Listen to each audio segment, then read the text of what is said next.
Ohio State, Brandon, but I got Bama by 7. I think too much, too good. Do you want to talk about it? You want to talk about it, Nick? Last time we talked about the Ohio State team going against Clemson, we said it was going to be a blowout. All right, so I'm not going to do that again. I'm going to go Ohio State by 3. Wow. Oh, that's right. Oh, Bama by 10. Ohio Yeah. had plenty of luck this weekend. We Not luck, both but good of us. fortune, I should say. They don't get another one. So Bama by 10. All right. No? We shall see. Fox Bet Super 6 has given away over That's right. $3.5 million so far.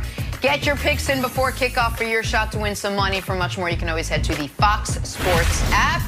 And with that, we're moving on. Boy. We're back talking Ravens and Titans. No love lost between these two teams. Animosity coming in, animosity throughout. But for Lamar Jackson, desperate for his first playoff win, and he showed up. Ravens defense did too, holding Tennessee to a season low in points.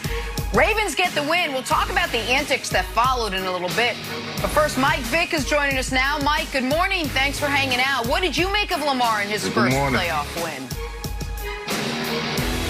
I was very impressed. I knew Lamar was not going to be denied with the playoff win yesterday, and coming into the game, it was extremely, full focus on his part. I expected Greg Roman to dial up the game plan, catered to Lamar and his abilities.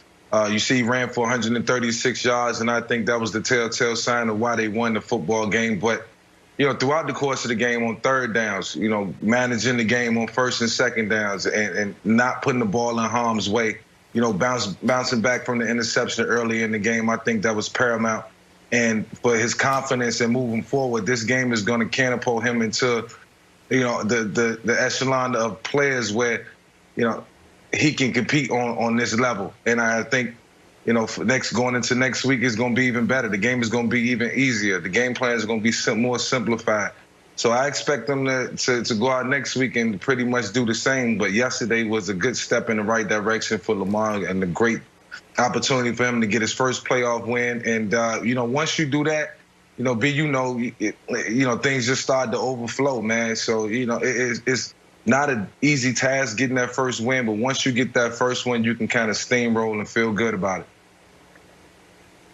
Success for any player, whether you're in year 1, year 3, or year 13 or 15, it means a lot. When you think about Lamar Jackson, everything you just talked about, let's look at that interception that he threw. I mean, I was cringing in my seat like, oh, no, Lamar, don't do this. This is your opportunity. Yeah. That was a horrible throw by Lamar Jackson. Horrible decision by Lamar Jackson. And he overcame that. And when you, like you said, Mike, when you have success in this moment, in this type of game, it actually takes your game to a whole nother level, because throws like this, you're uptight. You're second guessing yourself. Now that he got over the hump, I don't expect him to make bad decisions like this. This is a simple corner route. He's supposed to lead his receiver to the sideline. You have to think as a player that so many things was going through his mind leading up to this game. To answer your question, Jenna, we saw MVP Lamar Jackson, the same Lamar Jackson that we've been seeing for the last 2 years. Electric, one of the best athletes in all of sports. He was phenomenal. He was good in the passing game. And I have to say good because Greg Roman stood up and they did a good job. And Lamar made some great decisions. He was 17 for 24. But I got to say this. It's not enough to take you to this championship. And that is the standard for this organization. That is the standard for Lamar Jackson. What I think they need to do going into next week, they need to throw the ball more down the field. That's what this offense is missing. Okay. Just simple go routes. He threw 3 balls past 20 yards. One was incomplete, one was complete, and one was intercepted. I don't care who's out there. You got Dez Bryant. I know he probably runs a 4.7, 4.8. Let him go. Throw the ball up. Let him compete for those 50-50 balls. If you do that, it will take this offense to a whole nother level, and it could be a Band-Aid to get you into the offseason. So during the game, I didn't talk to anybody any of the folks on the show. But I know how long Vick has been a supporter of Lamar's, and I know how long Brandon has been a vocal supporter of Lamar's. And I, a few years ago, stood on the table when he was getting ready to be drafted, and the discussion surrounding him I thought was in such poor taste about changing positions. Yeah. And I bet all three of us were feeling the exact same way after that interception. Oh, no. Yeah. This again. Yeah. Like, Yeah. This is going to be terrible. It's going to haunt him. He's going to have to wait another year and then play with even more pressure on his shoulders in the postseason next year. And honestly, it's the type of thing that could have been a fork in the road moment of his career. And he took the right exit. Yep.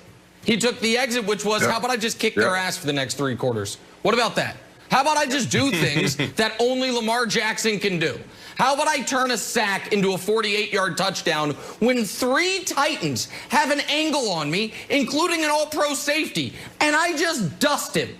And this is why last week I said, as a Chiefs fan, the Ravens are the team that scares me. Because you might now see the better version of Lamar Jackson because that monkey is off his back. You're right, Brandon, that it's the standard in Baltimore is the Super Bowl. But Wilds, I would argue that even though they haven't achieved that goal, this was such a massive hurdle that they overcame, and doing it in the fashion of, oh, not built to come from behind. Well, you're down 10-0. Down 10-0, and then you beat them 20-3 the rest of the way. I think it makes the Ravens right now the 3rd most dangerous team in the entire NFL. Chiefs, Packers, Ravens is how I would power rank it right now. I like that. I like that. But you guys, I felt like now I got to be the mean guy on the set. I'm supposed to be like the funny, nice guy. We all know how this story is going to end. It's going to end. It's going to end exactly what the Ravens did to Derrick Henry. You stop the run and you look around and you're like, oh, that's all we got. Sorry, lights out for the Ravens. I'm not ready to write off that interception as like being, too much pressure. I feel like that was so bad.